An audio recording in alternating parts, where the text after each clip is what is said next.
Are we all together right now? So we are in relationships right now, some of us, treating a good person that we have in our presence, in our life, that's ready to live a full life, the wrong way based on what somebody else did.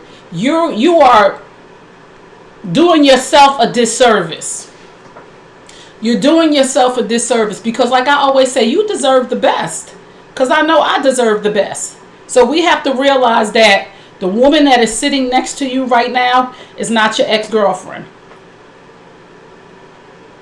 or your ex-wife, or your mother. She is not her. Whoever did something to you that traumatized you to make you live in the past. First of all, this is sad. When you give a person authority over your life that's no longer in your life, this is sad. This person is living their life somewhere probably good and not thinking about you. And you have given them the power to shut you down to love wholeheartedly another person. You should still just be with that person. If you are going to allow them to control how far you go in a relationship or how you treat the next person, you have given that person authority and power over your life. Ladies, if there's a man that you used to be with and you're treating your man a certain way because this person treated you a certain way, you have given that person power over your life. You have given them authority to run your life. You can't even live a full life. You can't even look forward to a bright future because you're stuck in the past. The power is to let go. The power is letting go. The power is living and loving wholeheartedly and letting go. That's how you take your power back. But a lot of y'all running around and somebody has the power and authority over your life to affect the way that you treat the next people in your life, the next person in your life. You got to get help. I'm just trying to tell you, because you're going to lose people every time. You know why you're going to lose the people? Because you're going to run them off. It's called self-sabotage. You're going to display behaviors to this person that does not deserve it based on what somebody else did to you. You're going to run them up. They're going to try to stay. They're going to try. But enough will be enough. I'm just telling y'all.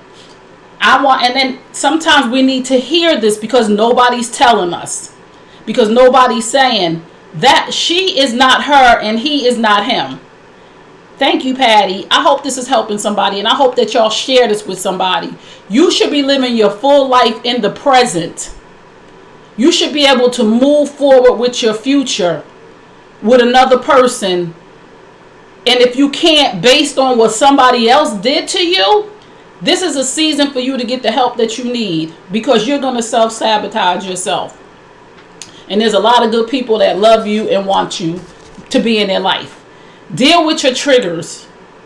This is what happens. You're in a relationship and the person does something that reminds you of that person. It ain't even that, but you have a trigger because that person did something to you that looks like that. Note to self. I'm always schooling myself. I wish I could share this with my ex. You can share it. I'm always self-aware. And when I'm talking about things, I'm talking about myself, right? Because I was in a toxic relationship for 12 years. And all 12 years weren't bad. There were some good times and there were some bad times. But I do have triggers because some things happen to me. So I have to catch myself sometimes when I see something in my new man that triggers something in me from my old man. I got to catch myself and say, he ain't him. That is not what that is. This is two different people with two different mindsets who have lived different lives and processed, and this person has not shown you that. So fall all the way back and control yourself. You are not going to accuse, point fingers, yell, scream. You're not going to go back to who you used to be, because triggers will send a healed person back to a broken person if you're not careful. I told you, every now and then you got to locate yourself. You got to see where you at and see how you're behaving. You got to say, wait a minute. Something ain't right here. Triggers are no joke, Yvette. That's why, listen, and I'm glad you joined the recovery room, Yvette. That's why I teach the recovery room. Because we have to be aware of ourselves. See, we do all these programs where we're not focused on ourselves and our accountability. In the recovery room, I make us, or I require us to focus on ourselves so that we don't have to have unhealthy relationships with anybody else, because we trust ourselves, because we locate ourselves in a situation to say, what did my reaction do to that person? I'm going through this right now. Girl, we right on time. What was my part in this? How did I behave? You know what I'm saying? You got to be real mindful of who you are in every situation, whether it's business, personal. Laughing out loud. It's not on Facebook.